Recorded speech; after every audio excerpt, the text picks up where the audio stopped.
What's up, Cupcake? It's your boy Philip back with another one. That one. Yup. Love that. Love that intro. Ooh, my hair's out of control today. Oof. I am sore. My body hurts. Love it. Had a extra long day. An extra long day. Gotta get my grammar right. At work today. I was there for quite a long time. And the reason was I was locked in. Gotta understand I was locked in. I was locked in on organizing and cleaning our entire inventory room. Yeah, yeah. When my brain locks in on an organizational task, it's not something small, right? Never that, right? It's not like just like clearing off your desk. That only takes a couple seconds, a couple minutes maybe, right? My brain locks into the tasks when they are massive. Like I'm talking a big room filled with way too many things, and I get to decide what stays, what goes here, what goes there. How do I change this? What do I do there? And that's what I did. Yep. Uh Actually, now that I think about it, I think I did that for about like 5 or 6 hours today. Wow. Wow, oh how the time flies. Wow, how the time flies when you're doing something fun. I genuinely enjoy it. I actually remember this one time way back in high school. My best friend at the time, he had, I guess, he had his room, right? But he also had this other room that he was mainly, I guess, like sleeping in, right? And weirdly enough, the two rooms had a shared closet. And by shared closet, I mean it was like quote unquote shared closet.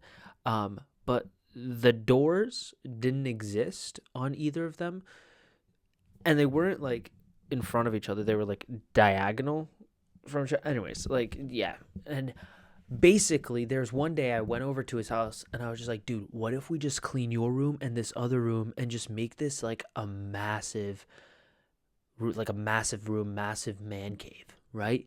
And that's what it became. Like, oh, I'm talking we fully cleaned up. First of all, we fully cleaned up, we fully organized. We were putting up his like jerseys on the wall, we put posters on the ceiling. We set up like a little gaming section. I think even maybe did he have a mini trampoline? Maybe. I don't remember. Maybe. I don't remember. I know he had the cool chair. Like, right? Awesome stuff. And then you had the little passageway, his clothes aside. You like move the clothes aside, and you get to walk on through into like this other room that had like some of his other stuff and whatnot, and other tomfoolery objects and knickknacks and all that stuff, right? Basically to say, I love massive projects like that. I love it. I love it. Let me lock in and show you my vision, my organizational prowess, right? And yeah, I've been giving myself these tasks lately at work. I've, only had the position that I have for not even 2 months now. Yeah, just about 2 months. And I've done 3 or 4 massive undertakings like this now. And I'm running out of things to do. At this point, I'm going to have to start doing some random stuff or like actual other parts of my job. I promise I do other parts of my job. This is just almost like a release event, whatever, a pleasure, I guess. Mixing business and pleasure, right? That's important. It's important to make sure that whatever you're doing, you enjoy what you're doing. You like it. You love it. There's a lot of stuff that part of my job that I don't really like. I don't love. I say it's part of my job. It's part of the stuff that needs to happen. And those are the things that I usually delegate.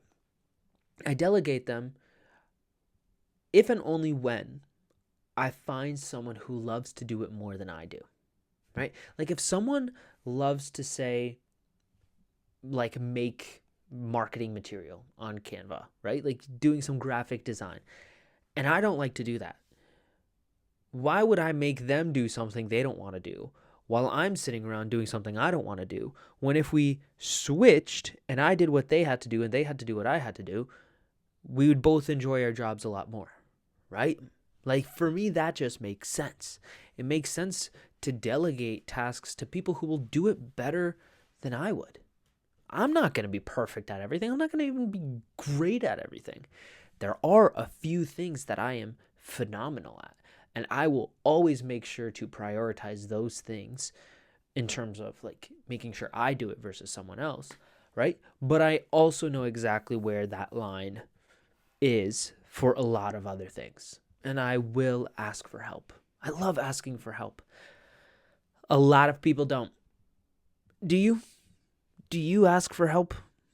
Like, be honest with me. Like, how easy is it for you to ask someone to support you or to do something that you really don't want to do, right?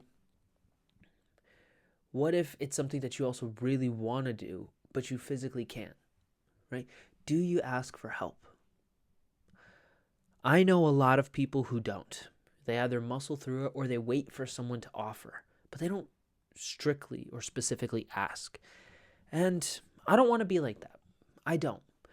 Because what I also know is that when someone asks me for help and like from a place of like genuine desire for support, I am so happy to help. Like, I mean, so happy. I light up inside when I know I have helped someone dearly when they really needed it. Like, I genuinely love that feeling. And yet, there was a long period of my life where I knew I loved feeling that way, but I believed that, I guess no one else felt that way, right? That no one else had that experience. And because of that, I didn't want to ask people for help, right? I just wanted to be the one to help. Basically, I got out of my own way and I said, oh, wait, maybe there's other people out there that enjoy helping the way that I do. Not everyone, of course. Some people have different views on it, and that's okay. But I love finding the people who do love to help, because then it's like we get to help each other. They know the value of asking for help and getting help, so they ask. And I know the value of giving it, so I give. And it's vice versa, because I know what they can get out of, actually being able to help, and how good it feels when someone genuinely thanks you from the bottom of their heart for something that you did, right? I don't take any of it for granted. When someone helps me out, I make sure that they know how deeply I appreciate them, because it's the little things sometimes that often go unnoticed, unsaid, and honestly need to be said the most. And I want people to know that I love them and I appreciate them and I see them for all that they are. All the support, all the love, all their mistakes, all of it. There's so much to give, so much to see, so much to experience, so much to acknowledge, right? So, after a beautiful day like today, where I was able to physically move my body around to the point that I'm sore, like I'm so grateful that I have a healthy body to do this. After a day like today, I can't wait to go to bed. I can't wait to sleep it off. It's going to be so delicious. I promise. I don't know what I'm promising to you. I know you're going to have a delicious night's rest. I don't know when, but you will. Hopefully tonight. That's for sure. But I know for me, I'm about to have one right now. I'm about to go to bed. I'm about to, and then wake up tomorrow for another beautiful day. I have so many beautiful days. I'm so grateful. I'm so grateful. I appreciate you. I really do. I appreciate you being here and joining me, sharing this with your friends, with your family, right? Leaving a like, subscribing, whatever it is that you do to show that you like these videos. I appreciate that. I appreciate you deeply, genuinely. And I look forward to seeing you soon. So until we meet again, just remember to always fill up with the love. And I look forward to seeing you in the next one. I love you.